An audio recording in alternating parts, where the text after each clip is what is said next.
ಯಾರ್ಯಾರು ಭಾಷಣ ಮಾಡ್ಕೊಂಡು ಹೋಗಿದ್ದಾರೆ ಬಿಜೆಪಿ ಅವರು, ಇವ್ರದ್ದು ಕುಟುಂಬ ರಾಜಕಾರಣ ಅಂತ ಹೇಳಿ. ಏನು ಯಡಿಯೂರಪ್ಪರ ಮಕ್ಕಳು ಪುಕ್ಷಟೆ ಗೆಲ್ಸಿದ್ರಂತ ಜನರು ಓಟ್ ಹಂಗೆ ನಿಲ್ದೆ ಗೆದ್ದು ಬಿಡ್ತಾರಂತ. ಕುಮಾರಸ್ವಾಮಿ ಅವರು ಕುಟುಂಬದಲ್ಲಿ ಇಲ್ವೇ ತಾತ ಮಕ್ಕಳು? ನಾವೇನು ದ್ವೇಷ ಮಾಡ್ತಾ ಇಲ್ಲ. ಗ್ಯಾರಂಟಿನ ಯಾರು ಟೀಕಾ ಟಿಪ್ಪಣಿ ಮಾಡಿದ್ರು ಇವತ್ತು ವಿಧಾನಸಭೆ ಒಳಗೆ ಅವರೇ ಅದನ್ನ ಮೆರಿತಾ ಇದ್ದಾರೆ. ಇನ್ನೂ ಬೇಕಾದಷ್ಟು ಕೊಡ್ರಿ ಬೇಕಾಗಿಲ್ಲ ಅಂತ. ಬಾಬಾ ಸಾಹೇಬ್ ಅಂಬೇಡ್ಕರ್ ಅವರು ಪುಕ್ಷಟೆ ಕೊಡ್ಲಿಲ್ಲ ಸಂವಿಧಾನ. ಅದು ಈ ಚುನಾವಣೆಯಲ್ಲಿ ದೇವರಾಜ ಅರಸು ಅವ್ರನ್ನ ನೆನೆಸ್ಕೊಳ್ತಾರೆ, ನಮ್ಮ ತಂದೆ ಬಂಗಾರಪ್ಪಾಜಿ ಅವ್ರನ್ನ ನೆನೆಸ್ಕೊಳ್ತಾರೆ. ಮದ್ರಾಸಲ್ಲಿ ಹಿಂದಿ ಕನ್ನಡ ಹೇಳ್ಕೊಡ್ತಾ ಇಲ್ಲ ಅಂತೇಳಿ ಪುಕ್ಷಟೆ ಭಾಷಣ ಮಾಡ್ತಾರೆ ವಿರೋಧ ಪಕ್ಷದವ್ರು ಇವರೆಲ್ಲ. ಈಗ ದಾವಣಗೆರೆಗೆ ಬಂದು ಮುಸ್ಲಿಮ್ಸ್ ಅವ್ರನ್ನ ಆಲೈಕೆ ಮಾಡ್ತಾರೆ ಅಂತ ಇವರಿಗೆ ತಲೆ ಇದೆಯಾ? ಏನ್ ದಡ್ರು ಅನ್ಕೊಂಡಿದ್ದಾರೆ ನಮ್ಮ ರಾಜ್ಯದ ಜನರು? ಮಾನ ಮರ್ಯಾದೆ ಇಲ್ದಿರೋರು ಈ ಬಿಜೆಪಿ ಅವರು. ಕನ್ನಡ ಬಾರದ ಮಧು ಬಂಗಾರಪ್ಪ ಅಂತ ಟೀಕಿಸ್ತಿದ್ದವರು ಈಗ ಕನ್ನಡಕ್ಕಾಗಿ ಮಧು ಬಂಗಾರಪ್ಪ ಅಂತ ಇದ್ದಾರೆ. ಇದನ್ನ ಹೇರಿಕೆ ಅಂತ ನಾ ಹಿಂದಿ ನಿಷೇಧ ಮಾಡಿ ಹಿಂದಿ ಒತ್ತಡವನ್ನು ಏನಾದ್ರು ಕಮ್ಮಿ ಮಾಡಿದ್ದಾರೆ ಅಂದ್ರೆ ಈ ಶೋಭಾ ಕಾರಂದ್ಲಿ ಅವರ ಹಿಂದಿ ಕೇಳೆ ಅಂತ ಹೇಳಿದ್ದಾರೆ. ನಾಚಿಕೆ ಆಗ್ಬೇಕು ಶೋಭಾ ಕಾರಂದ್ಲಿ. ಮಾತೆತ್ತಿದ್ರೆ ರೋಡಲ್ಲಿ ಬಂದು ಚಪಾತಿ ಮಾಡೋರು ಗ್ಯಾಸ್ ಸಿಲಿಂಡರ್ ಇರಾದಾಗ ಈಗ ಎಲ್ಲಿ ಎಲ್ಲಿ ಎಲ್ಲಿ ಎಲ್ಲಿ ಸ್ಟ್ರೈಕ್ ಮಾಡ್ತಾರಂದ್ರೆ ಸೆಂಟ್ರಲ್ ಮಿನಿಸ್ಟರ್ ಶೋಭಾ ಕಾರಂದ್ಲಿ ಹೇಳಿದ್ರು, ನೋಡಿ ನಾನು ಸೆಂಟ್ರಲ್ ಮಿನಿಸ್ಟರ್ ಹಿಂದಿ ನನಗೆ ಎಷ್ಟು ಉಪಯೋಗ ಆಗಿದೆ ಅಂತ. ಅವ್ರ ಹಣೆ ಬರಕ ಹಿಂದಿ ನೋಡಿದ್ರು ಸಾಕು. ಸದ್ಯ ಕನ್ನಡ ನೀಲ್ ಮಾಡ್ತಾ ಹೋಗ್ತಾರ ಅದು ಗೊತ್ತಿಲ್ಲ. ಹಿಂದಿನೂ ಸೇರಿ ಸುಮಾರು 1,50,000 ಮಕ್ಕಳು ಫೇಲ್ ಆಗ್ತಾ ಇದ್ದಾರೆ. ಅವರೆಲ್ಲ ಕನ್ನಡಿಗರಿಗೆ ಫೇಲ್ ಮಾಡೋದು ಶಿಕ್ಷಣ ಸಚಿವರು. ನಮಸ್ಕಾರ ವೀಕ್ಷಕರೇ, ಡಿಜಿಟಲ್ ಮಾಧ್ಯಮ ಇತಿಹಾಸದಲ್ಲೇ ಹೊಸ ಪ್ರಯತ್ನ. 4-5 ಜನ ಬೇರೆ ಬೇರೆ ಜಿಲ್ಲೆಯ ಹಿರಿಯ ಪತ್ರಕರ್ತರು ಸೇರಿ ದಾವಣಗೆರೆ ದಕ್ಷಿಣದ ಉಪಚುನಾವಣೆಯನ್ನು ಕವರ್ ಮಾಡ್ತಾ ಇದ್ವಿ. ನಮಗೊಂದು ಖುಷಿ ವಿಚಾರ, ರಾಜ್ಯದ ಹೆಮ್ಮೆಯ ಶಿಕ್ಷಣ ಸಚಿವರಾಗಿರುವಂತಹ ಮಧು ಬಂಗಾರಪ್ಪ ಅವರು ಇವತ್ತು ಪ್ರಚಾರದಲ್ಲಿದ್ರು. ಅವ್ರನ್ನೇ ಮಾತಾಡಿಸ್ತಾ ಹೋಗೋಣ. ಸರ್, ಮೊದಲನೇದಾಗಿ ವೆಲ್ಕಮ್. ಥ್ಯಾಂಕ್ಸ್ ಯೋಗೇಶ್ ಅವರೇ. ಹೇಗೆ ನಡೀತಾ ಇದೆ? ಎಲ್ಲ ಚೆನ್ನಾಗಿ ನಡೀತಾ ಇದೆ. ಯಾರಿಗೆ ವಿಶ್ವಾಸನ ಪಡ್ಕೊಂಡಿರ್ತಾರೆ ಮತದಾರರಲ್ಲಿ, ಅವ್ರಿಗೆ ಕೇಳೋ ಹಕ್ಕಿ ಯಾವಾಗಲೂ ಪಡ್ಕೊಂಡಿರ್ತಾರೆ. ಅದನ್ನ ಯಾವತ್ತೂ ಅಷ್ಟೇ ನಾವು ಏನು ಮಾತನ್ನ ಉಳಿಸ್ಕೊಂಡಿರ್ತೀವಿ ಅವು ಮತನೂ ಉಳಿಸ್ಕೊಳ್ಳೋಂಥ ಅಧಿಕಾರ ನಮ್ಮ ಹತ್ರ ಇರುತ್ತೆ. ಆ ಚುನಾವಣೆ ಇವಾಗ ನಡೀತಾ ಇದೆ. 2023 ಸಾರ್ವತ್ರಿಕ ಚುನಾವಣೆ ನಂತರದಲ್ಲಿ ಫಸ್ಟ್ MP ಎಲೆಕ್ಷನ್ ಟೈಮಲ್ಲಿ ಸುರ್ಪುರದಲ್ಲಿ ಒಂದು ಬೈ ಎಲೆಕ್ಷನ್ ಆಯಿತು. ಆ ನಂತರದ ಲೋಕಸಭೆ ನಂತರದಲ್ಲಿ 3 ಬೈ ಎಲೆಕ್ಷನ್ ಆಯಿತು. ಈಗ ಮತ್ತೆರಡು ಬೈ ಎಲೆಕ್ಷನ್ ಬಂದಿದೆ. ಜನ ಕಾಂಗ್ರೆಸ್ ಪರವಾಗಿ ಇದ್ದಾರೆ ಅಂತ ಅನ್ನಿಸ್ತಿದ್ಯಾ? 2028ಗೆ ದಿಕ್ಸೂಚಿ ಆಗುತ್ತಾ? ನಮ್ಮ ವಿರುದ್ಧವಾಗಿ ಯಾಕೆ ಇರಬೇಕು ಅಂತೇಳಿ ನಾನು ಪ್ರಶ್ನೆ ಹಾಕಬೇಕಾಗುತ್ತೆ ನಿಮಗೆ. ನೀವು ಯಾಕೆ ಅಂತ ನೀವು ಪ್ರಶ್ನೆ ಹಾಕಿದ್ರೆ ನಾವು ಉತ್ತರ ಕೊಡ್ಬೋದು. ಹೇಳಿ ಸರ್. ಯಾಕೆಂದರೆ 2023ರಲ್ಲಿ ಯಾವತ್ತೂ ಅಷ್ಟೇ ಮತ ಕೇಳಬೇಕಾದ್ರೆ ನಾವೊಂದು ಚುನಾವಣೆಯ ಪ್ರಣಾಳಿಕೆ ಇಟ್ಕೊಂಡಿರ್ತೀವಿ. ಪ್ರಣಾಳಿಕೆಯಲ್ಲಿ ಇಲ್ಲದೆ ಇರತಕ್ಕಂಥದ್ದು ಕೂಡ ನಾವು ಕೇಳ್ತಾ ಹೋಗ್ತೀವಿ. ಯಾವಾಗಲೂ ಕೂಡ ಕಾರ್ಯಕ್ರಮ ಕೊಡ್ತಾ ಹೋಗ್ತೀವಿ. ಪ್ರಣಾಳಿಕೆಯಲ್ಲಿ ಹೇಳಿರೋದನ್ನ ಮಾಡಿದಾಗ ಅದನ್ನು ಮತವನ್ನು ಏನು ಪಡ್ಕೊಂಡಿರ್ತೀರಿ ಅದು ವಿಶ್ವಾಸವನ್ನು ಉಳಿಸ್ಕೊಂಡಂಗೆ ಅದು ಯಾವತ್ತೂ ಕೂಡ ಇರ್ತದೆ. ಅದನ್ನು ನನಗನ್ಸುತ್ತೆ ನೀವು ಹಿಸ್ಟ್ರಿ ತಗೊಳ್ಳಿ, ಕಾಂಗ್ರೆಸ್ ಪಕ್ಷದ್ದು ಇರುತ್ತೆ. ಕೆಲವು ಸತಿ 200 ಕೊಟ್ಟಾಗ ಯಾವುದೋ ಒಂದು ಕಾರಣಾಂತರದಿಂದ ಒಂದು 5, 10, 15 ಆಗಿಲ್ಲದೆ ಇರ್ಬೋದು. ಅದಕ್ಕೆ ಕಾರಣನೂ ಇರ್ಬೋದು, ಅದಕ್ಕೆ ಸಮಯದ ಕೊರತೆಯೂ ಇರ್ಬೋದು, ಇಲ್ಲ ಅಂತ ಹೇಳೋದಿಲ್ಲ. ಅದು ಆಗಬಾರ್ದು. ಆದರೂ ಕೂಡ ಅದಕ್ಕೆ ಪ್ರಯತ್ನ ಪಡಬೇಕು. ನುಣ್ಸ್ಕೊಂಡು ಹೋಗ್ತಕ್ಕಂಥ ಪ್ರಶ್ನೆ ಅಲ್ಲ. ಆದರೆ ಬಹುಮುಖ್ಯವಾಗಿ ನಾವು ಮತವನ್ನು ತಗೊಳ್ತಕ್ಕಂಥ ಸಂದರ್ಭದಲ್ಲಿ ಹೋದ ಸತಿ ಮನೆಗೂ ಹೋಗಿ ಒಂದು ಗ್ಯಾರಂಟಿ ಅಂತ ಹೋದ್ವಿ. ಗ್ಯಾರಂಟಿನ ಯಾರು ಟೀಕಾ ಟಿಪ್ಪಣಿ ಮಾಡಿದ್ರು ಇವತ್ತು ವಿಧಾನಸಭೆ ಒಳಗೆ ಅವರೇ ಅದನ್ನು ಮೆರಿತಾ ಇದ್ದಾರೆ. ಇನ್ನೂ ಬೇಕಾದಷ್ಟು ಕೊಡ್ರಿ ಬೇಕಾದರೆ ಅಂತೇಳಿ. ಇವ್ರಿಗೆ ಕೂಡ ಯೋಗ್ಯತೆ ಇರಲಿಲ್ಲ. ಇವ್ರು ನಮ್ಮನ್ನು ಕಾಪಿ ಮಾಡಿ ಬೇರೆ ಕಡೆಗೆ ಹೋಗಿ ಕೊಡ್ತೀವಿ ಅಂತ ಹೇಳಿ ಮತ ಹಾಕ್ಸ್ಕೊಂಡು ಅವ್ರಿಗೆ ಕೈ ಕೊಟ್ಟಿದ್ದಾರಲ್ಲ ಬೇರೆ ಬೇರೆ ಕಡೆಗೆ. ಅದನ್ನು ಉತ್ತರನೂ ಸ್ಟೇಟಲ್ಲಿ ನಾವು ಕೊಡ್ಬೋದು. ಆದರೆ 2023ರ ಪ್ರಣಾಳಿಕೆ ಉಪಾಧ್ಯಕ್ಷನಾಗಿ ನಾವು ಮೇಜರಾಗಿ 5 ಗ್ಯಾರಂಟಿಗಳನ್ನು ಮನೆಗೆ ಹೋಗಿ ಅವ್ರ ಹೆಸರು ಎಲ್ಲ ಬರೆಸಿ ಅದನ್ನೆಲ್ಲ ಕೊಟ್ಟಿದ್ದೀವೋ ಇಲ್ಲೋ. ಈಗ 1,20,000 ಕೋಟಿ ಇವತ್ತು ನೇರವಾಗಿ ಯಾವುದೇ ಥರ ಕಮಿಷನ್ ಇಲ್ಲದೆ ನೇರವಾಗಿ ಜನರಿಗೆ ಹೋಗಿರೋದು. ಇದು ಕಾರ್ಯಕ್ರಮ ಒಳ್ಳೇದು ಹೌದು ಅಲ್ವೋ? ಈಗ 2,000 ರೂಪಾಯಿ ಯಾಕೆ 2,000 ರೂಪಾಯಿ ಕೊಟ್ರಿ? ಅದನ್ನು ಶೋಕಿ ಕೊಟ್ಟು ಅದನ್ನೇ ಮಾಡ್ತಾರೆ BJPಯವರು. 10,000 ಚುನಾವಣೆಗಿಂತ ಮುಂಚೆ ಕೊಟ್ಟರು ಬಿಹಾರಲ್ಲಿ, ನೀವು ಮೊನ್ನೆ ನೋಡಿದ್ರಿ. ಅದಾದಮೇಲೆ ಕೊಡ್ತಾರ? ಇನ್ನು 5 ವರ್ಷ ಕಾಯ್ಬೇಕು ಆ ಕಡೆ ಭಾಗದ ಜನರು. ಇಂಥ ನೀಚು ಬುದ್ಧಿ ಇದೆಯಲ್ಲ ಅದು BJPಯವ್ರಿಗೆ ಗೊತ್ತು. ಅವರಿಗೆ 10 kg ಅಕ್ಕಿ ಕೊಟ್ಟಿರೋಂಥ ಕಟ್ ಮಾಡ್ತಾರೆ. ಅವ್ರು ತುಂಬೋದೇನು? ಧರ್ಮ, ಜಾತಿ, ಭಾಷೆ. ಈಗ ಹೊಸದಾಗಿ ಅದರಲ್ಲಿ ನಿಮಗೆ ಬಡವ್ರಿಗೆ ಹೊಟ್ಟೆ ತುಂಬ್ತದ? ಬಡವ್ರಿಗೆ ಏನಾದ್ರು ಹೊಟ್ಟೆ ತುಂಬೋದು ನೀವು ನೋಡಿದ್ದೀರಾ? ಜಾತಿ ಧರ್ಮದಲ್ಲಿ ನಾವು ಕಚ್ಚಾಟ ಮಾಡಿ ಭೇದ ಭಾವವನ್ನು ಮಾಡಿ ನಮ್ಮ ದೇಶದಲ್ಲಿ ಬಾಬಾ ಸಾಹೇಬ್ ಅಂಬೇಡ್ಕರ್ ಅವರು ಪುಕ್ಷಟೆ ಕೊಡಲಿಲ್ಲ ಸಂವಿಧಾನನ. ಭಾಳ ಸ್ಟಡಿ ಮಾಡಿ ಅವ್ರ ಟೀಮ್ ಎಲ್ಲದು ಕೂಡ ಈ ಭಾರತ ದೇಶದಲ್ಲಿ ಇರ್ತಕ್ಕಂಥ ಸಂಸ್ಕೃತಿ, ಜಾತಿ, ಧರ್ಮ, ಭಾಷೆ ಎಲ್ಲರೂ ಸೇರಿ ನೀವು ಒಗ್ಗಟ್ಟಾಗಿರಬೇಕು ಅಂಥೇಳಿ ಫೆಡ್ರಲ್ ಸಿಸ್ಟಮಲ್ಲಿ ಮಾಡಿರೋದು. ಇವತ್ತು ಭಾಷೆಗೆ ಮಾತಾಡ್ತಾರೆ, ಧರ್ಮಕ್ಕೆ ಮಾತಾಡ್ತಾರೆ. ಅವ್ರು ಯಾರಾದರೂ ನಾನು ಅನ್ನ ಕೊಟ್ಟು ನಿಮಗೆ ಸಹಕಾರ ಮಾಡಿ ಮತ ಕೊಟ್ಟಿದ್ದೀನಿ ಅಂತ ಕೇಳ್ಬಿಡ್ಲಿ ನೋಡೋಣ BJPಯವ್ರದ್ದು ಇರು. ನಾವು ಮನೆಗೂ ಹೋಗಿ ಕೇಳ್ತೀವಿ, ಬರೀ ಭಾಷಣ ಮಾಡೋದಲ್ಲ, ಮನೆಗೂ ಕೂಡ ಹೋಗಿ ಹೇಳ್ತೀವಿ. ಆಮೇಲೆ ಈ ಕಡೆ ಭಾಗದಲ್ಲಿ ಅದು ಈ ಚುನಾವಣೆಯಲ್ಲಿ ದೇವರಾಜ ಅರಸು ಅವ್ರು ನೆನೆಸ್ಕೊಳ್ತಾರೆ, ನಮ್ಮ ತಂದೆ ಬಂಗಾರಪ್ಪಾಜಿಯವ್ರು ನೆನೆಸ್ಕೊಳ್ತಾರೆ. ಎದುರುಗಡೆ ಬೇಕಾದ್ರೆ ಒಂದು ಪ್ಯಾನ್ ಮಾಡಿ ಆ ತೋಟ ಯಾವಾಗಿಂದ ಸ್ಟಾರ್ಟ್ ಮಾಡಿದ್ರು ಅಂತ. ಪುಕ್ಷಟೆ ಕರೆಂಟ್ ಯಾವುದೋ ಜಾತಿ ಧರ್ಮ ನೋಡಿದ್ರಾ? ಇಲ್ಲ ಅವರು ವಿರೋಧ ಪಕ್ಷದವರು ಅಂತ ಅವ್ರು ಯಾವ ಪಕ್ಷಕ್ಕೆ ಹಾಕಿದಾರೆ ಮತ ನಂಗೆ ಗೊತ್ತಿಲ್ಲ, ಆದರೆ ಅವ್ರ ತೋಟ ಹಸಿರಾಗಿರ್ಬೇಕು. ಅದೇ ಕಾಂಗ್ರೆಸ್ ಪಕ್ಷದ ಅವತ್ತಿನ ಮಾನ್ಯ ಮುಖ್ಯಮಂತ್ರಿಗಳಾಗಿರ್ತಕ್ಕಂಥ ಬಂಗಾರಪ್ಪ ಅವರ ಮಾತು. ಇವತ್ತು ಹೋದಾಗ ಜನರು ಅದನ್ನು ನೆನೆಸ್ಕೊಳ್ತಾರೆ, ಗ್ರಾಮೀಣ ಕೃಪಾಂಕನ ನೆನೆಸ್ಕೊಳ್ತಾರೆ. ಅನ್ನಭಾಗ್ಯ ಅಂತಲ್ಲಿ ಸಿದ್ದರಾಮಯ್ಯವ್ರನ್ನ ಅನ್ನರಾಮಯ್ಯ ಅಂತ ಹೇಳ್ತಾರೆ. ಯಾಕೆ ಮಾತು ಕೊಟ್ಟಾಗ ಇದೆಲ್ಲದೂ ಕೂಡ ಆಗ್ತದೆ. ಅದಕ್ಕೆ ನಾವೆಲ್ಲ ಇಲ್ಲಿ ಧೈರ್ಯವಾಗಿ ಕೇಳ್ಬೋದು. ಸರ್, ಈಗ ನೀವು ಸಂವಿಧಾನದ ಬಗ್ಗೆ ಮಾತಾಡಿದ್ರೆ, ಆಮೇಲೆ ಗ್ಯಾರಂಟಿ ಯೋಜನೆಗಳು, ಸರ್ ನಿಮ್ಮ ಪ್ರಣಾಳಿಕೆಯ ಇಂಪ್ಲಿಮೆಂಟೇಷನ್ ಬಗ್ಗೆ ಮಾತಾಡಿದ್ರೆ ವೋಟ್ ಆಗಿ ಕನ್ವರ್ಟ್ ಆಗ್ತವ ಸರ್? ಯಾಕಂತ ಹೇಳಿದ್ರೆ ಈಗ ಪ್ರಮುಖವಾಗಿ ಪ್ರಶ್ನೆ, ಈಗ ನೀವು ಈಗ ದಾವಣಗೆರೆ ದಕ್ಷಿಣ ಕ್ಯಾಂಪೇನಲ್ಲಿ ನೀವು ಸಿಕ್ಕಾಪಟ್ಟೆ ಬ್ಯುಸಿ ಆಗಿದ್ದೀರಿ. ಈಗ ಬಿಜೆಪಿ ಅವರು ಕಂಟಿನ್ಯೂಸ್ ಆಗಿ ಅದರ ನೆಗೆಟಿವ್ ಹೇಳ್ತಾ ಇದ್ದಾರೆ. ಏನು ಹೇಳ್ತಾರೆ? ದಿವಾಳಿ ಆಗ್ತಾ ಇದೆ, ಅಭಿವೃದ್ಧಿ ಕಾರ್ಯಗಳಾಗ್ತಾ ಇಲ್ಲ. ದಿವಾಳಿ ಯಾರು ಕಾರಣ ಅಂತ ಹೇಳಿ ಅವ್ರಿಗೆ ಏನಾದ್ರು ತಲೆ ಕೆಟ್ಟಿದೆ? ಅವ್ರಿಗೆ ಗೊತ್ತಾಗಲ್ಲ. ಅವರಿಗೆ GSTನ ವಿರೋಧ ಮಾಡಿದವರು ಇವರು GSTನ ಹಾಕಿದರು. GST ಹಾಕಿದ ಮೇಲೆ ನಮ್ಮ ಪಾಲನ್ನ 15,000 ಕೋಟಿ ಕೊಡಬೇಕಾಗಿತ್ತು. 15,000 ಕೋಟಿ ಯಾಕೆ ಕಟ್ ಮಾಡಿದ್ರಂತೆ? ಬರಗಾಲ ಬಂದಾಗ 2023ರಲ್ಲಿ ಇಡೀ ಮಂತ್ರಿಮಂಡಲ ಹೋಗಿ ಜಂತರ್ ಮಂತರೋ ಯಾವುದೋ ಡೆಲ್ಲಿಗೆ ಹೋಗಿ ನಾವು ಬೀದಿಯಲ್ಲಿ ಸ್ಟ್ರೈಕ್ ಮಾಡಿದ್ವಿ. ಹೋಗಿ ಸುಪ್ರೀಂ ಕೋರ್ಟಲ್ಲಿ ಕೇಸ್ ಹಾಕಿದ್ವಿ. ಸುಪ್ರೀಂ ಕೋರ್ಟ್ ಕೇಸ್ ಹಾಕಿದ ಮೇಲೆ 4,500 ನಮ್ಮ ಬಡವರಿಗೆ, ರೈತರಿಗೆ ಬರಗಾಲಕ್ಕೆ ದುಡ್ಡು ಕೊಟ್ರಲ್ಲ. ಯಾಕೆ ಇಲ್ಲಿ ಸುಪ್ರೀಂ ಕೋರ್ಟ್ ನಡೆಸ್ತತ ಈ ದೇಶನ? ಇಲ್ಲಾಂದರೆ ನರೇಂದ್ರ ಮೋದಿಯವರ ಪ್ರಧಾನಮಂತ್ರಿ ಇದ್ರೊಳಗೆ ನಡೀತತ? ನಾನು ಅವ್ರಿಗೆ ಕೇಳಬೇಕಲ್ಲ. ನೀವು ಬೆವರು ಸುರಿಸಿ ಇವ್ರು ಹಿಂದಿ ಬಗ್ಗೆ ಮಾತಾಡ್ತಾರೆ. ಇವರು ಹಿಂದಿ ಬಗ್ಗೆ ಬೆವರು ಸುರಿಸಿ ಟ್ಯಾಕ್ಸ್ ಕಟ್ತಾರಲ್ಲ ಈ ರೈತರು, ಆ ಟ್ಯಾಕ್ಸ್ನ ಹಕ್ಕನ್ನು ಏನಾದ್ರು ಈ BJP ಅವರು ಏನಾದ್ರು ಪ್ರತಿಪಾದಿಸಿದಾರ? ಅದನ್ನು ಬಹಳ ಮುಖ್ಯ ಆಗ್ತದೆ. ಭಾಷಣ ಮಾಡೋದು, ಟೀಕಾ ಟಿಪ್ಪಣಿಯನ್ನು ತಗೊಳ್ಳೋಣ, ನನಗೇನು ಅದೇನು ಹೊಸದೇನಲ್ಲ, ಅದು ಭಾಳ ಹಳೇದು. ಆ ಟೀಕಾ ಟಿಪ್ಪಣಿ ಅರ್ಥ ಇರಬೇಕು, ನಾಳೆ ಅದು ಪರಿವರ್ತನೆ ಆಗಬೇಕು. ಇಂಥ ಬಡವರಿಗೆ ಮನೆ ಕೊಟ್ಟಿರ್ತಕ್ಕಂಥದ್ದು, ಇಲ್ಲಿರ್ತಕ್ಕಂಥ ಕಲ್ಚರ್ನ, ಭಾಷೆನ, ನೆಲ ಜಲ ಭಾಷೆ. ಯಾಕೆ ನೆಲ ಜಲ ಭಾಷೆ ಅಂತಾರೆ? ಫೆಡರಲ್ ಸಿಸ್ಟಮಲ್ಲಿ ನಮ್ಮ ದೇಶ ಡಿವೈಡ್ ಆಗಿರ್ತಕ್ಕಂಥದ್ದು. BJP ಅವರು, ನಾನು ಹೇಳ್ತೀನಿ ಕೇಳಿ, ಯಾರಿಗಾರು ಬೆಳಗ್ಗೆಯಿಂದ ಸಾಯಂಕಾಲದವರೆಗೂ ನೀವು ಯಾವ್ದಾದ್ರು ಮನೆಗೆ ಹೋಗಿ ಏನಾದರೂ ಅವ್ರಿಗೆ ಅನುಕೂಲ ಆಗ್ತಾಯಿದೆ, ಸುಖವಾಗಿ ಮಲಗ್ತಾ ಇದ್ದಾರೆ, ಒಂದು ಸ್ವಲ್ಪನಾದರೂ ಕಷ್ಟ ಇರ್ಬೋದು ಎಲ್ಲರಿಗೂ, ಅದು ಬರೀ ಕಾಂಗ್ರೆಸ್ ಪಕ್ಷದಿಂದ. BJP ಅವ್ರದ್ದು ಕಾರ್ಯಕ್ರಮ ಒಂದು ಹೇಳಿಬಿಡ್ರಿ ನೋಡಿ. ನಾವು 7 kg ಅಕ್ಕಿ ಕೊಟ್ಟಾಗ 2 kg ಕಟ್ ಮಾಡಿದ್ರು. ಆಯಿತು, ನೀವು ಒಂದು ಮಾತು ಹೇಳಿದ್ರಿ, ನಿಮಗೆ ಓಟ್ ಬರುತ್ತಾ ಅಂಥೇಳಿ, ನೀವು ಗ್ಯಾರಂಟಿದು ಬರುತ್ತಾ ಅಂತ. ಶಿಗ್ಗಾವಲ್ಲಿ ಏನಾಯಿತು? ಪಲ್ಟಿ ಹೊಡೆದ್ರಲ್ಲ ಬೊಮ್ಮಾಯಿಯವ್ರ ಮಕ್ಕಳು, ಪಲ್ಟಿ ಹೊಡೆದ್ರಲ್ಲ. ಯಾಕೆ? ಯಾರ್ದದು ಕ್ಷೇತ್ರ? ಚನ್ನಪಟ್ಟಣ ಯಾರ್ದು ಕ್ಷೇತ್ರ? ಇಬ್ಬರು ಮುಖ್ಯಮಂತ್ರಿಗಳ ಮಕ್ಕಳು ನಿಂತವರು. ಅಲ್ಲಿ ಯಾರು ನಿಂತವರು? ಹಿಂದಿನ ಪ್ರೀತಿ ಮಾಡ್ತಾರೆ. ಮದ್ರಾಸಲ್ಲಿ ಹಿಂದಿ ಕನ್ನಡ ಹೇಳ್ಕೊಡ್ತಾ ಇಲ್ಲ ಅಂತೇಳಿ ಪುಕ್ಷಡೆ ಭಾಷಣ ಮಾಡ್ತಾರೆ ವಿರೋಧ ಪಕ್ಷದವ್ರು ಇವರೆಲ್ಲ. ಈಗ ದಾವಣಗೆರೆಗೆ ಬಂದು ಮುಸ್ಲಿಮ್ಸ್ ಅವ್ರನ್ನ ಆಲೈಕೆ ಮಾಡ್ತಾರೆ ಅಂತಾರೆ. ಇವರಿಗೆ ತಲೆ ಇದೆಯಾ? ಏನು ದಡ್ರು ಅಂದ್ಕೊಂಡಿದ್ದಾರೆ ನಮ್ಮ ರಾಜ್ಯದ ಜನರು? ಇಂಥದ್ದನ್ನ ಚರ್ಚೆ ಮಾಡಬೇಕು. ಆವಾಗ ನಾವು ಆಯಿತು, ನಾವು ಚರ್ಚೆ ಮಾಡ್ತೀವಿ, ಬೀದಿಯಲ್ಲಿ ನಿಂತು ಚರ್ಚೆ ಮಾಡೋದಕ್ಕೆ ರೆಡಿ ಇದ್ದೀವಿ. ಯಾಕೆ ನಾವು ಧೈರ್ಯವಾಗಿ ಮತ ಕೇಳ್ತೀವಿ ಅಂದರೆ, ಆ ಮತ ಕೇಳ್ತಕ್ಕಂಥ ಹಕ್ಕನ್ನು ಉಳಿಸ್ಕೊಂಡಿದ್ದೀವಿ. ಭಾಳ ಮುಖ್ಯ. ಸೋಲಿದ್ದೇ ಇರುತ್ತೆ, ಗೆಲ್ಲಿದ್ದೇ ಇರುತ್ತೆ, ಪರವಾಗಿಲ್ಲ ಬಿಡಿ. ಕೆಲವು ಸತಿ ಹಣೆ ಬರೋಕ್ಕೆ ನಾನೇ ಸೋತಿದ್ದೀನಿ, ನಾನು ತಪ್ಪು ಮಾಡಿದೆ, ಸೋತೆ ಅಂತೇಳಿ ನನಗೂ ಕೂಡ ಅಂದ್ಕೊಳ್ತೀನಿ. ಹಾಗಾದ್ರೆ ಓಡೋಗ್ಬಿಡ್ಲಾ? ಇಲ್ಲ, ಪ್ರಯತ್ನ ಪಡೋದು ನನ್ನ ವಾಪಸ್ಸು. ನಮಗೆಲ್ಲ ಗೆಲ್ಲಿಸಿದ್ದಾರೆ, ಗ್ಯಾರಂಟಿಗಳು ಗೆದ್ದಿದ್ದಾವೆ.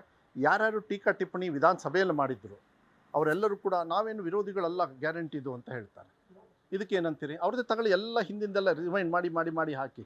ನಾವು ಮಾತು ಹೇಳಿದ್ಮೇಲೆ ಮುಂದುವರೆದಿದ್ದೇವೆ ಹೊರತು ಹಿಂದೆ ಬಂದು ಈ ಬಡವರಿಗೆ ಮೋಸ ಮಾಡ್ತಕ್ಕಂಥ ಪದ್ಧತಿ ಇಲ್ಲ. ಗೊತ್ತಿದೆ, ಅದೇ ಗ್ಯಾರಂಟಿಯಿಂದ ಸರ್ಕಾರಕ್ಕೆ ಜನಗಳಿಗೆ ಉಪಯೋಗ ಆಗಿದೆ ಅನ್ನೋದು ಒಂದಷ್ಟು ಮಾತಿದೆ, ಆಗ್ತಾನೂ ಇದೆ. ಅದ್ರ ಜೊತೆಗೆ ಇಲ್ಲಿಗೆ ದಾವಣಗೆರೆ ನೋಡಿದಂಥ ಸಂದರ್ಭದಲ್ಲಿ ಶಾಮನೂರು ಕುಟುಂಬದಿಂದ ಸಾಕಷ್ಟು ಅಭಿವೃದ್ಧಿ ಕೆಲಸಗಳು ಆಗಿದೆ ಅನ್ನೋದು ಕೂಡ ಒಂದು ಕಡೆ. ಆದರೆ ಇದೆಲ್ಲದಕ್ಕಿಂತ ಹೆಚ್ಚಾಗಿ ಇಲ್ಲಿ ಚರ್ಚೆ ಆಗ್ತಿರುವಂಥದ್ದು ನಿಮಗೆ ಗೊತ್ತಿರೋ ಹಾಗೆ ಈ ಮುಸ್ಲಿಂ ವೋಟಿಂಗ್ ಬಗ್ಗೆ ನಿಮಗೆ ಗೊತ್ತಿದೆ ಸರ್. ಒಂದು ನಿಮಿಷ ಬಂದೆ, ಯಾಕಂತ ಹೇಳಿದ್ರೆ ಇಲ್ಲ ಈ ಸರಿ ಆಪೋಸ್ ಆಗಿದ್ದಾರೆ, ಹೀಗೆ ಒಂದಷ್ಟು ಬೇರೆ ಥರದ ವೋಟ್ ಡಿವೈಡ್ ಆಗುತ್ತೆ ಅನ್ನೋಂಥದ್ದು ಸಾಕಷ್ಟು ಚರ್ಚೆ ಆಗ್ತಿದೆ ಸರ್. ನೀವು ನೋಡಿದಂತೆ ಒಂದಷ್ಟು ಲೀಡರ್ಸ್ ಜೊತೆ ಕಾಂಟ್ಯಾಕ್ಟಲ್ಲಿ ಇದ್ದೀರಿ, ಬೇರೆ ಬೇರೆ ಜನರುಗಳ ಜೊತೆ ಕಾಂಟ್ಯಾಕ್ಟ್ ಇದ್ದೀರಿ, ಮುಸ್ಲಿಂ ಸಮುದಾಯದಲ್ಲ ಸರ್. ನಿಮಗೆ ನೋಡಿದಂತೆ ಎಷ್ಟು ವಿಶ್ವಾಸ ಇದೆ ಅನ್ನೋದು? ಸಂಪೂರ್ಣವಾಗಿ ವಿಶ್ವಾಸ ಇದೆ. ಅವ್ರು ಕೇಳ್ತಕ್ಕಂಥ ಹಕ್ಕು ಕಾಂಗ್ರೆಸ್ಸಲ್ಲಿ ಯಾವತ್ತೂ ಕೂಡ ಪಡೆದಿದ್ದಾರೆ. ಏನು ಕಾಂಗ್ರೆಸ್ಸಲ್ಲಿ ಅವ್ರೇನು ಕೇಳೋದು ತಪ್ಪು ಅಂತ ಹೇಳಿ ಯಾರು ಹೇಳಿಲ್ಲಲ್ಲ. ಅವ್ರು ಕೇಳ್ತಕ್ಕಂಥ ನಿರ್ಧಾರಗಳನ್ನು ಹೈಕಮಾಂಡಿಗೆ ಕೊಟ್ಟಾಗ, ಹೈಕಮಾಂಡ್ಗಳು ಇಂಥ ತೀರ್ಮಾನ ಮಾಡಿದಾಗ ಅದು ಯಾವುದೋ ಜಾತಿ ಆಧಾರದ ಮೇಲೆ ಮಾಡೋದಿಲ್ಲ. ಸ್ವಾಭಾವಿಕವಾಗಿ ಶಾಮನೂರು ಶಿವಶಂಕರಪ್ಪರು ಹಿರಿಯರು, ಅವರ ಕುಟುಂಬಕ್ಕೆ ಕೊಡಬೇಕು ಅಂತೇಳಿ ಕುಟುಂಬ ರಾಜಕಾರಣಕ್ಕೆ ಕೊಟ್ಟಿಲ್ಲ. ಅವರಿಗೆ ಅವರಿಗೆ ಸಮರ್ಥನೆ ಇದೆ ಅಂತೇಳಿ ಇವತ್ತು ಕೊಟ್ಟಿದ್ದಾರೆ. ಓಕೆನಾ? ಯಾರ್ಯಾರು ಭಾಷಣ ಮಾಡ್ಕೊಂಡು ಹೋಗಿದ್ದಾರೆ ಬಿ ಜೆ ಪಿಯವರು, ಇವ್ರದ್ದು ಕುಟುಂಬ ರಾಜಕಾರಣ ಅಂತೇಳಿ. ಏನು ಯಡಿಯೂರಪ್ಪರ ಮಕ್ಕಳು ಪುಕ್ಷಟೆ ಗೆಲ್ಸಿದ್ರಂತ ಜನರು, ಓಟ್ ಹಾಗೆ ನಿಲ್ದೆ ಗೆದ್ದು ಬಿಡ್ತಾರಂತ ಯಾರು ಹೇಳಿದ್ದು ನಿಮಗೆ? ಕುಮಾರಸ್ವಾಮಿಯವರು ಕುಟುಂಬದಲ್ಲಿ ಇಲ್ವೇ ತಾತ ಮಕ್ಕಳು? ನಾವೇನು ದ್ವೇಷ ಮಾಡ್ತಾ ಇಲ್ಲಲ್ಲ. ಜನರ ಆಯ್ಕೆ ಯಾರಿಗೆ ಬೇಕಾದ್ರೆ ಮಾಡ್ತಾರೆ, ಪಕ್ಷದ ಆಯ್ಕೆ ಯಾರಿಗೆ ಬೇಕಾದ್ರೆ ಕೊಡ್ತಾರೆ. ಆದರೆ ಅವರ ನೋವನ್ನು ಅರ್ಥ ಮಾಡಿಕೊಂಡು ಅವ್ರಿಗೂ ಕೂಡ ವಿಶ್ವಾಸ. ಶಿಗ್ಗಾವಲ್ಲಿ ಯಾರಿಗೆ ಕೊಟ್ಟಿರೋದು? ಶಿಗ್ಗಾವಲ್ಲಿ ಯಾರಿಗೆ ಕೊಟ್ರಿ? ಭರತ್ ಬೊಮ್ಮಾಯಿ. ಹಾಂ ಅಲ್ಲ, ಅವ್ರು ಭರತ್ ಬೊಮ್ಮಾಯಿ ಕೊಟ್ಟರು, ಮೈನಾರಿಟಿ ಅವ್ರಿಗೆ ಕೊಟ್ರಿ. ಹೌದು. ಇಲ್ಲ ಅಂತ ಹೇಳಲ್ಲ, ಗೊಂದಲ ಈಗಲೂ ಕೂಡ ಇರ್ಬೋದು. ಅದು ಶಮನ ಆಗ್ತದೆ, ಮಾತಾಡಿದ್ದಾರೆ. ಕೆಲವರು ಇನ್ನೂ ಕೂಡ ಮುಂಚ್ಕೊಂಡಿರ್ತಾರೆ. ಆದರೂ ಕೂಡ ಯಾವತ್ತೂ ಕೂಡ ಇಲ್ಲ, ಎಲೆಕ್ಷನ್ ಮೇಲೆ 100ಕ್ಕೆ 100 ಆಗೋದೇ ಇಲ್ಲ. ನೀವೇನೇ ಮಾಡಿ ಅದು ವಿಶ್ವಾಸದಿಂದ ಅವರ ಮುಂಚೂಣಿಯಲ್ಲಿ ಬಂದು ಅವರೇ ಅದೇನು ಗೊಂದಲವನ್ನು ಶಮನ ಮಾಡ್ತಕ್ಕಂಥದ್ದು ಆ ಧರ್ಮದವರು ಅವ್ರು ಮಾಡ್ತೀವಿ ಅಂತೇಳಿ ಒಪ್ಕೊಂಡಿದ್ದಾರೆ. ನಾವು ಕೂಡ ಅವರಿಗೆ ನೇರವಾಗಿ ಈಗ ತಾನೇ ಆರಿಫ್ ಅಂತ ಹೇಳಿ ಈಗ ಮೈನಾರಿಟಿ ಅಧ್ಯಕ್ಷ ನನ್ನ ಜೊತೆನೇ ಇದ್ದರು. ಈಗ ಜಸ್ಟ್ ನೀವು ಅವ್ರ ಹತ್ರ ಮಾತಾಡ್ಬೋದಾಗಿತ್ತು. ಫಸ್ಟ್ ಬೂತಿಗೆ ಹೋದಾಗ ಅವರೇ ಇದ್ದಿದ್ದು, ಅವರೇ ನಮ್ಮನ್ನೆಲ್ಲ ವೆಲ್ಕಮ್ ಮಾಡಿದ್ದು. ಯಾಕೆ ಮಾಡ್ತಾರೆ? ತಲೆ ಕೆಟ್ಟ ಮಾಡ್ತಾರೆ. ಯಾರು ಇದನ್ನು ವಿರೋಧ ಮಾಡ್ತಾ ಇದ್ದಾರೆ ಅಂದರೆ ಬಿ ಜೆ ಪಿಯವರು. ಅವ್ರಿಗೆ ಇನ್ನೇನು ಇಲ್ಲೇ ಇಲ್ಲ. ಗ್ಯಾರಂಟಿಗಳಲ್ಲಿ ದುಡ್ಡು ಕೊಟ್ಟಿಲ್ಲ ನಿಮಗೆ ಅಂತ ಯಾರಿಗಾರು ಈ ಜಿಲ್ಲೆಯಲ್ಲಿ ಈ ರಾಜ್ಯದಲ್ಲಿ ಕೇಳಿಬಿಡ್ಲಿ ನೋಡೋಣ. ಯಾರಾದ್ರು ಹೌದು ನನಗೆ ದುಡ್ಡು ಬರಲಿಲ್ಲ ಅಂತ ಬಡವ್ರು ಯಾರಾದ್ರು ಸುಳ್ಳು ಹೇಳಿ ನೋಡೋಣ.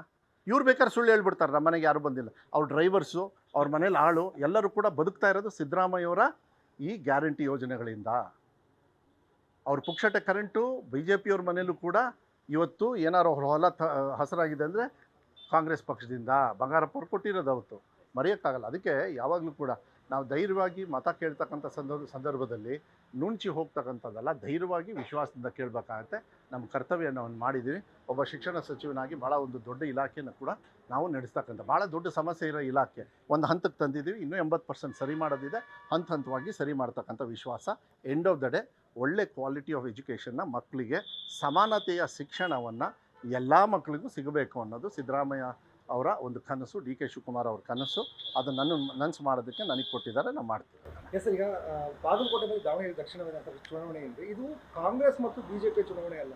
ಕಾಂಗ್ರೆಸ್ ಪಕ್ಷದ Siddaramaiah versus D K Shivakumar ಚುನಾವಣೆ ಅಂತೇಳಿ ಬಿಜೆಪಿ ಅವರು ವಿಶ್ಲೇಷಣೆ ಮಾಡ್ತಾ ಇದ್ದಾರೆ. ಎಷ್ಟು ಮಟ್ಟಿಗೆ ಇದು ಸರಿ ಅಂತೇಳಿ? ಯತ್ನಾಳ್ ಅವರು ಬಿ ಜೆ ಪಿ ಪರವಾಗಿ ಭಾಷಣ ಮಾಡ್ತಾರೆ. ಹೋಗ್ಬೇಕಾದ್ರೆ ಯಾರಿಗೆ ಉಗಿತಾರೆ? ಯಡಿಯೂರಪ್ಪ ಮತ್ತು ಅವ್ರ ಮಕ್ಳಿಗೆ ಉಗಿತಾ ಇಲ್ವಾ? ಫಸ್ಟ್ ಅದನ್ನ ರಿಪೇರಿ ಮಾಡ್ಕಿನ ಕೇಳ್ರಿ. ಡಿ ಕೆ ಶಿವಕುಮಾರ್ ಅವರು ಸಿದ್ದರಾಮಯ್ಯ ಅವರು ಒಂದೇ ವೇದಿಕೆ ಮೇಲೆ ಭಾಷಣ ಮಾಡಿ ಮತ ಕೇಳ್ತಾ ಇದ್ದಾರೆ ಒಂದೇ ಪಕ್ಷಕ್ಕೆ. ಹಿಗ್ಗಾಮುಗ್ಗ ಯತ್ನಾಳ್ ಅವರನ್ನು, sorry to use this word, ನಾಯಿ ಥರ ಬೈತಾ ಇದ್ದಾರಪ್ಪ. ಅದಕ್ಕೇನು ಭಾಷೆ ಒಂದು ಕಂಟ್ರೋಲ್ ಐತಾ? ನೀವೇ ಕೆಲಸತಿ ಟುಂಕ್ ಟುಂಕ್ ಟುಂಕ್ ಅಂತ ಹಾಕ್ಬೇಕು. ಅಷ್ಟು ವರ್ಸ್ಟಾಗಿ ಹಿಗ್ಗಾಮುಗ್ಗ ಬರೀತಾ. ನನಗೂ ಬರ್ತೈತೆ ಅದು. ಒಬ್ಬ ಶಿಕ್ಷಣ ಸಚಿವನಾಗಿ ನಾವು ಮಾತಾಡಬಾರ್ದು ಅಂತ ಹೇಳ್ತೀವಿ. ಇದನ್ನು ಹಾದಿ ಬೀದಿಯಲ್ಲಿ ಮಾತಾಡ್ತಕ್ಕಂಥ ಮಾನ ಮರ್ಯಾದೆ ಇಲ್ಲದೆ ಇರೋರು ಈ ಬಿ ಜೆ ಪಿಯವರು. ಡಿ ಕೆ ಶಿವಕುಮಾರ್ ಅವ್ರ ಬಗ್ಗೆ, ಸಿದ್ದರಾಮಯ್ಯ ಅವ್ರ ಬಗ್ಗೆ, ಅವರಿಬ್ಬರು ಕೂಡ ಈ ರಾಜ್ಯದ ಎರಡು ಕಣ್ಣಿದ್ದಂಗೆ. ನಮಗೆಲ್ಲರಿಗೂ ಕೂಡ ದಾರಿ ದೀಪ ಅವರು ತೋರಿಸ್ತಾ ಇದ್ದಾರೆ. ಆ ದಾರಿನ ಮುಂದೆ ತೊಗೊಂಡು ಹೋಗ್ಬೇಕಾಗತ್ತೆ. ಅದನ್ನು ಮಾಡಬೇಕು ಹೊರತು ಟೀಕಾ ಟಿಪ್ಪಣಿಯನ್ನು ನಾನು ಈಗ ಹೇಳಿದ್ದು ಏನಂದೆ ಇಷ್ಟೊತ್ತು? ಬಿ ಜೆ ಪಿಯವ್ರಿಗೆ ಬೈಲಿಲ್ಲ ನಾನು. ನಾವೇನು ಕೆಲಸ ಮಾಡಿದ್ದೀವಿ ಅಂತ. ಬಿ ಜೆ ಪಿಯವ್ರು ಏನು ಮಾಡ್ತಾರೆ? ಬೇರೆಯವ್ರಿಗೆ ಬೈದು ಮಾಡೋದು ಅವರು. ಹಿಂದೂ, ಮುಸ್ಲಿಂ, ಈ ಜಾತಿ ಆ ಜಾತಿ, ಅದ್ರ ಮೇಲೆ ಅವ್ರಿಗೆ ಹೊಟ್ಟೆ ಹಸಿದೇ ಇರತಕ್ಕಂಥ ವಿಚಾರಗಳನ್ನು ತಲೆಯಲ್ಲಿ ಹಸುವಾಗಿ ಬಿಟ್ಟು ಅವರು ಈ ಬದುಕ್ತಕ್ಕಂಥ ವ್ಯವಸ್ಥೆಯನ್ನು ಬಾಳಿಕೆ ಬರೋದಿಲ್ಲ. ಸುಳ್ಳು ಹೇಳಿದ್ರು. ಎಸ್ ಸರ್, ಇಲಾಖೆ ವಿಚಾರಕ್ಕೆ ಬರ್ತೀನಿ. ಕರ್ನಾಟಕ ರಾಜಕೀಯ ಇತಿಹಾಸದಲ್ಲಿ ಶಿಕ್ಷಣ ಸಚಿವರಾಗಿ ಅತಿ ದೊಡ್ಡ ನಿರ್ಧಾರ, ಅತಿ ದೊಡ್ಡ ಬ್ರೇವ್ ಡಿಸಿಷನ್ ಹಿಂದಿ ವಿಚಾರದಲ್ಲಿ ನೀವು ತೆಗೆದುಕೊಂಡಿದ್ದು ಇಡೀ ರಾಜ್ಯದಲ್ಲಿ ಅತಿ ಹೆಚ್ಚು ಮನ್ನಣೆಯನ್ನು ಪಡ್ಕೋತಾ ಇದೆ. ಕನ್ನಡ ಬಾರದ ಮಧು ಬಂಗಾರಪ್ಪ ಅಂತ ಟೀಕಿಸ್ತಿದ್ದವರು ಈಗ ಕನ್ನಡಕ್ಕಾಗಿ ಮಧು ಬಂಗಾರಪ್ಪ ಅಂತ ಇದ್ದಾರೆ. ಏನಂತೀರ? ಅದೇ ಆ ಖಾ ಎರಡು ಚೇಂಜ್ ಮಾಡಿದ್ದೀನಿ ಅಷ್ಟೇ. ಅದು 3 ವರ್ಷ ತಗೊಂಡಿದ್ದೀನಿ. ಕನ್ನಡ ಭಾರದಲ್ಲ, ಕನ್ನಡ ಓದೋಕ್ಕೆ ಸ್ವಲ್ಪ ತೊಂದರೆ ಆಗಿತ್ತು. ಅದೊಂದು ಬಿಟ್ಟರೆ ಪರವಾಗಿಲ್ಲ. ಟೀಕಾ ಟಿಪ್ಪಣಿಗಳು ಹೆಲ್ತಿಯಾಗಿದ್ದಾಗ ನಾವು ತಗೊಳ್ತೀವಿ. ಅದನ್ನು ಪರವಾಗಿಲ್ಲ. ಈಗ ಸರಿ ಆಯ್ತಲ್ಲ. ಖಾ ಬಾ ಹೋಗ್ಬಿಟ್ಟು ಈಗ ಕಾಗಿ ಬಂತು, ಭಾರದ ಅಂತ ಹೇಳಿ. ಕನ್ನಡ ಬಂಗಾರಪ್ಪ ಆಗ್ಬಿಟ್ಟಿದೆ. ಪರವಾಗಿಲ್ಲ. ನಾವೆಲ್ಲ ಪುಣ್ಯ ಮಾಡಿದ್ದೀವಿ. ಕುವೆಂಪುರ ಜಿಲ್ಲೆಯಲ್ಲಿ ಬಂದು ಕುವೆಂಪು ಅವರು ಕನ್ನಡವನ್ನು ಉಳಿಸ್ತಕ್ಕಂಥ ಕೆಲಸವನ್ನು ಒಬ್ಬ ಶಿಕ್ಷಣ ಸಚಿವನಾಗಿ ಇಂಥ ಕೆಲಸವನ್ನು ಮಾನ್ಯ ಸಿದ್ದರಾಮಯ್ಯ ಅವರು ಕೊಟ್ಟಿದ್ದಾರೆ. 41 ವರ್ಷದಿಂದ ಬೇಡಿಕೆಗಳಿತ್ತು. ನನ್ನ ಟೈಮಲ್ಲಿ ಆಗಿದೆ ಅಂತ ಹೇಳಿದರೆ ನಾನು ಭಾಳ ಸಂತೋಷ ಪಡ್ತೀನಿ. ಅದಕ್ಕೆ ಸಿದ್ದರಾಮಯ್ಯ ಸಾಹೇಬರಿಗೆ, ಡಿ ಕೆ ಶಿವಕುಮಾರ್ ಸಾಹೇಬರಿಗೆ, ಕನ್ನಡ ಜನತೆಗೆ ಧನ್ಯವಾದಗಳನ್ನು ಹೇಳ್ತೀನಿ. ಈ ಟೀಕಾ ಟಿಪ್ಪಣಿಯನ್ನು ದಯವಿಟ್ಟು ಇನ್ಮೇಲೆ ಆದರೂ ನಿಲ್ಲಿಸ್ರಿ. ಯಾಕೆ ಅಂತ ಹೇಳಿದರೆ, ನಾನು ಕನ್ನಡ ಏನಾದ್ರು ತಪ್ಪು ಓದಿದರೆ ನಂದಲ್ಲ ಅದು ತಪ್ಪು. ನೀವೇನಾದ್ರು ಮೇಸ್ಟ್ ಆಗಿದ್ದರೆ ನಿಮ್ಮಂಥ ಮೇಸ್ಟ್ ತಪ್ಪು. ಯಾಕಂದ್ರೆ ನೀವು ನನಗೆ ತಪ್ಪು ಹೇಳ್ಕೊಟ್ರೆ ನಾನೇನು ಮಾಡಲಿ? ಯಾವತ್ತೂ ಮಕ್ಕಳು ತಪ್ಪು ಮಾಡೋದಿಲ್ಲ, ಶಿಕ್ಷಕರು ತಪ್ಪು ಮಾಡ್ತಾರೆ. ನೀವು ಪಾಠ ತಪ್ಪು ಹೇಳ್ಕೊಟ್ರೆ ನಾನೇನು ಮಾಡಲಿ? ಅದಕ್ಕೆ ಇಂಗ್ಲೀಷು ತಪ್ಪು ಓದ್ತೀನಿ ಕೆಲವು ಸತಿ. ಮಾತಾಡೋದು ನಿಮ್ಮೆಲ್ಲರಿಗಿಂತ ಚಂದವಾಗಿ ನಾನು ಕನ್ನಡ ಮಾತಾಡ್ತೀನಿ. ಅದನ್ನು ನಿಮ್ಮನ್ನು ಬೇಕಾದ್ರೆ ಗ್ಯಾರಂಟಿನ ಬೀಟ್ ಮಾಡ್ತೀನಿ. ಶೋಭಾ ಕರಂದ್ಲಾಜೆ ಅವರಿಗಿಂತ ತುಂಬಾ ಅದ್ಭುತವಾಗಿ ಇಲ್ಲ English, ಶೋಭಾ ಹಿಂದಿ- ಕಾರಂದ್ಲೆ ಅವ್ರು ನೋಡಿ, ಹಾ. ಅವರೆಲ್ಲ ಏನು ಗೊತ್ತಾ, ಮಾಸ್ಟರ್ಸ್ ಇನ್ ಹಿಂದಿ ಅವರೆಲ್ಲ. ಹಾ. ಯಾಕೆಂದ್ರೆ ಅವ್ರ ಮುಖಕ್ಕೆ ಹಾ. ನರೇಂದ್ರ ಮೋದಿ ಅವ್ರ ಹೆಸರಿಗೆ ಅವ್ರು ಓಟ್ ತಗೊಂಡು ಅಲ್ಲಿ ಹೋದವರು. ಪಾಪ ಇನ್ನೇನು ಮಾಡ್ತಾರೆ, ಅವ್ರ ಹೆಸರಿಗೆ ಅವ್ರು ಓಟ ಕೇಳಿದವ್ರಲ್ಲ, ಹೌದು. ಅವ್ರು ಓಟ್ ಕೇಳಿದ್ದು ನರೇಂದ್ರ ಮೋದಿ ಅವರಿಗೆ ನಮಗೆ ಓಟ್ ಹಾಕಿ ಅಂತ. ಪಾಪ ಯಾಕೆ ಗುಲಾಮ್ಗಿರಿ ಮಾಡಬೇಕು? ಅನಿವಾರ್ಯವಾಗಿ ಅವ್ರು ಗುಲಾಮ್ಗಿರಿ ಮಾಡಿ ಹಿಂದಿನ ಮಾತಾಡ್ತಾರೆ. ಆದರೆ ಅವ್ರು ಹಿಂದಿ ನೀವು ಏನಾದ್ರು ಕೇಳಿಬಿಟ್ರೆ, ಅದೇ ಕಾರಣ ನಿಜವಾಗ್ಲೂ ಸರ್, ಹೇಳ್ತೀನಿ, ಒಂದ್ ತಕಡಿಲಿ ನಾನು ತುಪ್ಪ ಏನಾರು ಮಾಡಿದ್ರು ಅದು ಯಾರೋ ಒಬ್ರು ನನಗೆ ಕಳಿಸಿದ್ರು, ಮಧು ಬಂಗಾರಪ್ಪ ಅವ್ರು ಏನಾದ್ರು ಹಿಂದಿ ಇದನ್ನ ಹೇರಿಕೆಯನ್ನು, ನಾ ಹಿಂದಿ ನಿಷೇಧ ಮಾಡಿಲ್ಲ, ಹೌದು. ಹಿಂದಿ ಒತ್ತಡವನ್ನು ಏನಾದ್ರು ಕಮ್ಮಿ ಮಾಡಿದ್ದಾರೆ ಅಂದರೆ ಈ ಶೋಭಾ ಕಾರಂದ್ಲೆ ಅವರ ಹಿಂದಿ ಕೇಳೆ ಅಂತೇಳಿ ಹೇಳಿದ್ದಾರೆ. ಇದು ಸತ್ಯ ಅಂತ ಹೇಳಿದ್ರು ತಪ್ಪಾಗಲಿಲ್ಲ. ಬಟ್ ಅವ್ರ ಹಿಂದಿನ ನಾನು ಕೇಳಿಲ್ಲ ಇವತ್ತುವರೆಗೂ, ಯಾಕೆಂದರೆ ಕೇಳಿ ನಾನು ಇನ್ನೂ ಕೇಳಕ್ಕೆ ತಲೆ ಕೆಟ್ಟೋದು ಬೇಡ ಅಂತೇಳಿ ನಾನು ಅಂದ್ಕೊಂಡಿದ್ದೀನಿ. ಆದರೆ ಅವ್ರು ಒಂದು ಮಾತನ್ನು ಹೇಳಿದ್ದಾರೆ, ಶಿಕ್ಷಣ ಇಲ್ಲದೇ ಇರತಕ್ಕಂಥ ಶಿಕ್ಷಣ ಸಚಿವರು ಅಂತೇಳಿ. ದಯವಿಟ್ಟು ಶೋಭಾ ಕಾರಂದ್ಲೆ ಅವರೇ, ಮೋದಿದು ಸರ್ಟಿಫಿಕೇಟ್ ನೀವು ತೋರಿಸ್ಬಿಡಿ, ಅಟ್ಲೀಸ್ಟ್ ಡೂಪ್ಲಿಕೇಟ್ ಆದರೂ ತೋರಿಸ್ರಿ ನಿಮಗೆ ಮಾನ ಮರ್ಯಾದೆ ಇದ್ದರೆ. ಕನ್ನಡ ಜನರ ಬೆವರಿಂದ ಸಂಬಳ ತಗೊಂಡು ಅಧಿಕಾರ ತಗೊಂಡು ಕನ್ನಡ ಜನತೆಗೆ ಮೋಸ ಮಾಡ್ತಕ್ಕಂಥದ್ರಲ್ಲಿ ಮೊದಲನೇ ಸ್ಥಾನದಲ್ಲಿ ಒಬ್ಬರು ನಮ್ಮ ಕನ್ನಡಾಂಬೆ ಯಾರು? ಭುವನೇಶ್ವರಿ ತಾಯಿ ತಾನೆ. ನಾಚಿಕೆ ಆಗಬೇಕು ಶೋಭಾ ಕಾರಂದ್ಲೆಗೆ. ಮಾತೆತ್ತಿದ್ರೆ ರೋಡಲ್ಲಿ ಬಂದು ಚಪಾತಿ ಮಾಡೋರು ಗ್ಯಾಸ್ ಸಿಲಿಂಡರ್ ಇದಾದಾಗ ಈಗ ಎಲ್ಲಿ ಸ್ಟ್ರೈಕ್ ಮಾಡ್ತಾರಂತೆ? ನಾನು ಹೇಳೋದು ಆಲ್ BJP ಸದಸ್ಯರು. ನಮ್ಮ ರಾಜ್ಯದ ಜನರ ಬೆವರಲ್ಲಿ ಕೇಂದ್ರ ಸರ್ಕಾರ ಇವತ್ತು ಬದುಕ್ತಾ ಇದೆ.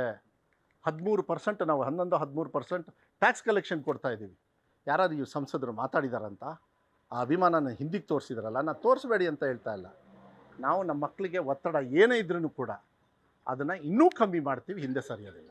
ಸರ್, ಈಗ ನೀವು ಶೋಭಾ ಕರಂದ್ಲಾಜೆ ಅವರ ಹಿಂದಿ ಬಗ್ಗೆನೂ ಮಾತಾಡಿದ್ರಿ. ಈಗ ರೀಸೆಂಟಾಗಿ ಒಂದು ವಿಡಿಯೋ ವೈರಲ್ ಆಯಿತು, ಬಹುಶಃ ನೀವು ನೋಡಿರ್ತೀರಿ. CT ರವಿ ಅವರು ಹಿಂದಿ ಭಾಷಣ ಮಾಡಿದ್ರು ರೀಸೆಂಟಾಗಿ.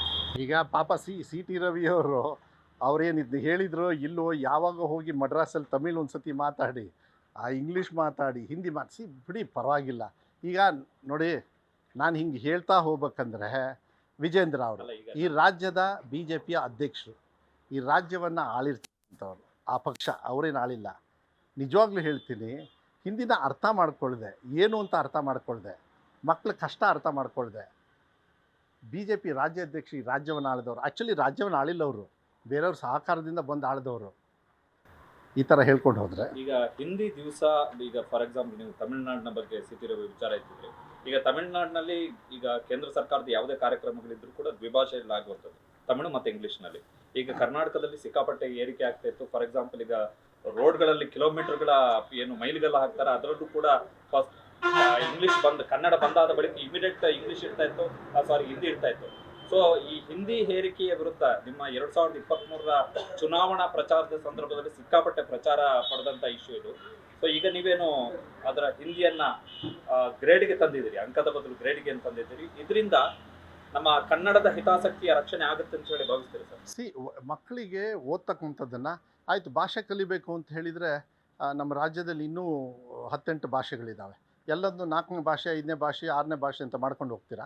ಮಕ್ಕಳು ಕಲಿಯೋ ಕೆಪಾಸಿಟಿ ಇದೆ ಅಂಥೇಳಿ ಎಲ್ಲೋ ಒಂದು ಹತ್ರ ಹಂತ ತರಬೇಕು ತಾನೆ. ಇದೆಲ್ಲದೂ ಕೂಡ ಅವರ ಭವಿಷ್ಯದ ಕಾಂಪಿಟೇಟಿವ್ ಯುಗದಲ್ಲಿದ್ದಾಗ ಆ ಇತಿಮಿತಿಯನ್ನು ನೋಡಬೇಕಾಗ್ತದೆ. ಅವ್ರ ಜೀವನದಲ್ಲಿ ಎಷ್ಟು ಅವಶ್ಯಕತೆ ಅಂಥೇಳಿ ಸೆಂಟ್ರಲ್ ಮಿನಿಸ್ಟ್ರು ಶೋಭಾ ಕಾರಂದ್ಲೆ ಹೇಳಿದರು, ನೋಡಿ ನಾನು ಸೆಂಟ್ರಲ್ ಮಿನಿಸ್ಟ್ರು, ಈಗ ಹಿಂದಿ ನನಗೆ ಎಷ್ಟು ಉಪಯೋಗ ಆಗಿದೆ ಅಂತ. ಅವ್ರ ಹಣೆ ಬರಕ್ಕೆ ಆ ಹಿಂದಿ ನೋಡಿದ್ರೆ ಸಾಕು. ಸದ್ಯ ಕನ್ನಡ ನಿಲ್ ಮರ್ತು ಹೋಗ್ತಾರೋ ಅದು ಗೊತ್ತಿಲ್ಲ ನನಗೆ. ನಾ ಹೇಳೋದು ಏನಾಗುತ್ತೆ, ಯಾವಾಗಲೂ ಮಕ್ಕಳಿಗೆ ಒತ್ತಡ ತರಬಾರ್ದು. ಆ ನಿಟ್ಟಿನ ಮೇಲೆ ಕೆಲವು ತೀರ್ಮಾನವನ್ನು ಇಲಾಖೆಯಲ್ಲಿ ಸೈಂಟಿಫಿಕ್ ಆಗಿ ತೊಗೊಳ್ತೀವಿ ನಾವು. ಸೈಂಟಿಫಿಕ್ ಆಗಿ ನೀವು ಹಂಗಾರೆ ಓಕೆ, ಒಂದು ಪ್ಲ್ಯಾನ್ ಮಾಡಿ, ನನ್ನನ್ನು ನರೇಂದ್ರ ಮೋದಿಯವ್ರಿಗೂ ಇದು ಕಲಿಬೇಕು ಅಂಥೇಳಿ ಹಿಂದಿಯಲ್ಲಿ ಪ್ರಶ್ನೆ ಕೇಳಿರಿ. ಹಂಗಾದ್ರೆ ಆಗ್ತತಾ ಅದು? ನಾವು ಮಾತಾಡೋದು ಯಾರಿಗೆ? ಫಸ್ಟು ನಮ್ಮ ರಾಜ್ಯದ ಜನರಿಗೆ ನಾವು ಮಾತಾಡಬೇಕು. ಅದು ಯಾವ ಭಾಷೆಯಲ್ಲಿ ಮಾತಾಡ್ತೀರಿ ನೀವು? ಕನ್ನಡದಲ್ಲಿ ಮಾತಾಡ್ತೀರಿ. ಆಮೇಲೆ ನೋಡೋಣ. ಅದಕ್ಕೆ ನಾನು ಕರ್ನಾಟಕದ ಶಿಕ್ಷಕರೇ ಹಿಂದಿಯನ್ನು ಅವ್ರ ಹೊಟ್ಟೆಪಾಡಿಗೆ ಓದಿ ಟೀಚರ್ ಆಗಿದ್ದಾರೆ, ಅವ್ರನ್ನ ಬೀದಿ ಪಾಲ್ ಮಾಡಲ್ಲ. ಅದಕ್ಕೆ ನಾವು ಗ್ರೇಡಿಂಗ್ ಸಿಸ್ಟಮ್ ಮಾಡಿದ್ವಿ. Grading system which will not effect their result. Percentage ಅಂತ ಹೇಳಿ ಬರುತ್ತಲ್ಲ, ಹಿಂದಿನೂ ಸೇರಿ ಸುಮಾರು 1,50,000 ಮಕ್ಕಳು ಫೇಲ್ ಆಗ್ತಾ ಇದ್ದಾರೆ. ಅವರೆಲ್ಲ ಕನ್ನಡಿಗರು. ಕನ್ನಡಿಗರಿಗೆ ಫೇಲ್ ಮಾಡೋದು ಶಿಕ್ಷಣ ಸಚಿವರ? ಕನ್ನಡ ಬರಲ್ಲ ಕನ್ನಡಕ್ಕೆ ಆದರೂ ಮದುವರು, ಹಾಗಾದ್ರೆ ಮಕ್ಕಳಿಗೆ ಆಗೋದು ಬೇಡವಾ? ಕನ್ನಡ ಮಕ್ಕಳಿಗೆ ಆಗದ ಏನು ನನ್ನ ತಪ್ಪ ಅದು? ಸಿದ್ದರಾಮಯ್ಯ ಸಿದ್ದರಾಮಯ್ಯರಿಗೆ ಮಾತಾಡಿ ಮಾನ್ಯ ಮುಖ್ಯಮಂತ್ರಿಗಳಿಗೆ ಆಮೇಲೆ ತೀರ್ಮಾನ ತಗೊಂಡಿದ್ದು. ಇದು ಭಾಳ ವರ್ಷದ ಬೇಡಿಕೆಯೂ ಕೂಡ ಇತ್ತು. ಪಕ್ಕವಾಗಿ ಆ ಟೈಮನ್ನು ತಗೊಂಡಿದ್ದು. ದ್ವಿಭಾಷಾ ನೀತಿ ಅಂತ ಅಲ್ಲಿ ಹೊರಟಿದ್ರು ಒಳ್ಳೆಯದು. ರಾಜಕಾರಣಿ ಆಗಿರೋ ಕಾರಣ ತಮ್ಮ ಕೇಳ್ತಾ ಇದ್ದೀನಿ, ಉತ್ತರ ಭಾರತದಲ್ಲಿ ಅತಿ ಹೆಚ್ಚು ರಾಜಕಾರಣ ಮಾಡೋಂದ್ರೆ ಅಲ್ಲಿ ಹಿಂದಿ ಬರುತ್ತೆ ಅನ್ನೋ ಕಾರಣಕ್ಕೋಸ್ಕರ ಒಂದಷ್ಟು ಒಳ್ಳೆ ಪೊಸಿಷನ್ ಹೋಗ್ತಾರೆ. ದಕ್ಷಿಣ ಭಾರತದಲ್ಲಿ ಹಿಂದಿ ಬರಲ್ಲ ಅನ್ನೋ ಕಾರಣಕ್ಕೆ ಅಲ್ಲಿ ಯಾವ ಪೊಸಿಷನ್ ಸಿಗಲ್ಲ, ಅಲ್ಲಿ ಸಂಸದಲ್ಲಿ ಮಾತಾಡೋಕ್ಕಾಗಲ್ಲ. ಹಂಗಾರೆ ಅಲ್ಲ, BJP ಅವ್ರಿಗೆ ಹಂಗಾರೆ ಧೈರ್ಯ ಇದ್ದರೆ ಹಿಂದಿನ ನ್ಯಾಷನಲ್ ಲ್ಯಾಂಗ್ವೇಜ್ ಅಂತ ಅಪ್ರೂವ್ ಮಾಡಲಿ, ನ್ಯಾಷನಲ್ ಲ್ಯಾಂಗ್ವೇಜ್ ಅಂತ ಹಾಕಲಿ. ಆಗೋದಿಲ್ಲ. ನಮ್ಮ ದೇಶ ಒಡೆದಿರೋದು ಜಾತಿ ಮೇಲೆ ಧರ್ಮದ ಮೇಲಲ್ಲ, ಪ್ರಾಂತ್ಯ ಒಡೆದಿರೋದು ಅಂದರೆ ರಾಜ್ಯಗಳನ್ನು ಮಾಡಿದ್ರಲ್ಲ, ಭಾಷೆ ಆಧಾರದ ಮೇಲೆ ಮಾಡಿದ್ದು. ತಮಿಳ್ನಾಡು, ಕೇರಳ ಮಲಯಾಳಮ್ಮು, ಕರ್ನಾಟಕ ಕನ್ನಡ, ತೆಲುಗು, ಹಾಗೆ ಒರಿಸ್ಸಾ ಅವ್ರವ್ರ ಭಾಷೆ ಇದೆ. ವೆಸ್ಟ್ ಬೆಂಗಾಲು ಆ ಥರದ ಆ ಪ್ರಾಂತ್ಯದ ಮೇಲೆ ಫೆಡ್ರಲ್ ಸಿಸ್ಟಮಲ್ಲಿ ಡಿವೈಡ್ ಆಗ್ತದೆ. ಅದನ್ನು ಯಾವಾಗಲೂ ಕಾಪಾಡ್ತಕ್ಕಂಥದ್ದು ಸೆಂಟ್ರಲ್ ಗೌರ್ಮೆಂಟ್ ಕೆಲಸ. ಬಂದು ಇಲ್ಲಿ ಫಿಟ್ಟಿಂಗ್ ಇಡೋದು, ಬಂದು ಅವ್ರ ಹೆಸರಲ್ಲಿ ಇದು ಮಾಡೋದು, ಇದೆಲ್ಲ ಈ ನೀಚ ಬುದ್ಧಿ ಇದೆಯಲ್ಲ, BJP ಅವ್ರು ನಂಬರ್ 1. ಅವ್ರಿಗೆ ಇದು ಬಿಟ್ಟರೆ ಇನ್ನೇನೂ ಇಲ್ಲ. ಅವ್ರಿಗೆ ಒಂದೇ ಒಂದು ಗ್ಯಾರಂಟಿ, ನೀಚ ಬುದ್ಧಿ. ಎಸ್ ಸರ್, ಕೊನೆಯದಾಗಿ ಶಿಕ್ಷಣ ಸಚಿವರು ಅನ್ನೋದಕ್ಕಿಂತ ಹೆಚ್ಚಾಗಿ ಅತಿ ದೊಡ್ಡ ಅಹಿಂದ ನಾಯಕರಾಗಿ, OBC ನಾಯಕರಾಗಿ ದಾವಣಗೆರೆ ದಕ್ಷಿಣದ ಮತದಾರರಿಗೆ ಏನು ಹೇಳಿಕ್ಕೆ ಇಷ್ಟಪಡ್ತೀನಿ? ಏನಿಲ್ಲ, ಅಹಿಂದ ಅಂತ ಹೇಳಿ ಬರೋದಿಲ್ಲ. ಆರ್ಥಿಕವಾಗಿ ಯಾರು ಹಿಂದಿರ್ತಾರೆ ಮುಂಚೂಣಿಗೆ ತರಬೇಕು. ಗ್ಯಾರಂಟಿಗಳೆಲ್ಲ ನಾವು ಮಾಡಿದ್ದೀವಿ, ಮಾತನ್ನು ಕೊಟ್ಟಂಗೆ ಉಳಿಸ್ಕೊಂಡಿದ್ದೀವಿ. ಜಾತಿ ಧರ್ಮನ ಮೀರಿ ನಮ್ಮ ರಾಜ್ಯ, ನಮ್ಮ ದೇಶ ಅಂತಕ್ಕಂಥದ್ದನ್ನು ಕಾಂಗ್ರೆಸ್ ಯಾವತ್ತೂ ಕೂಡ ಎತ್ತಿಡ್ದಿದೆ. ನಮ್ಮ ಜನರು ಅಂಥೇಳಿ ಎತ್ತಿಡ್ದಿದೆ. ಜಾತಿ ಆಧಾರದ ಮೇಲೆ ಮಾಡೋದಿಲ್ಲ. ಯಾವುದೇ ವರ್ಗದಲ್ಲಿ ಅವ್ರಿಗೆ ಆರ್ಥಿಕವಾಗಿ ಕಷ್ಟ ಇದ್ದಾಗ ಮೇಲೆ ತರ್ತಕ್ಕಂಥ ಕೆಲಸವನ್ನು ನಾವು ನಮ್ಮ ಸರ್ಕಾರದಲ್ಲಿ ಮಾಡ್ಕೊಂಡು ಬಂದಿದ್ದೀವಿ.